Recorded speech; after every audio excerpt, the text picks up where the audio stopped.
Ona thengia wao gukorwo na wira wa kuhunga mohoro na kumenyithia muingi, andiki a mohoro kuma mwena wa gicua-ini kuma kambuni itiganite cia magatheti, radio na televisheni ni maingiraga kiharo na guthaka ngucanio itiganite.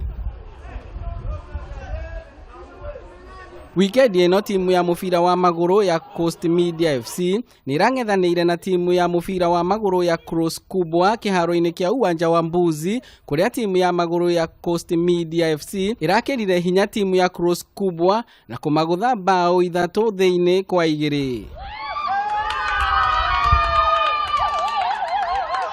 Kevin Odit, uria ni mutongoria wa timu ya mufira wa maguru ya Coast Media FC, augite mithako na makiria muthako wa mufira wa maguru ni uhotete gucokaniriria andiki a mohoro kuma ikiro ngurani. Wamekuwa karibu wachezaji watano wangu wako wanacheza, lakini hivyo wale walikuwa wamejitahidi na tumefaulu kushinda mabao 3, na ni sehemu nzuri ya mazoezi, manake ile mazoezi ambayo tumepata imetusaidia.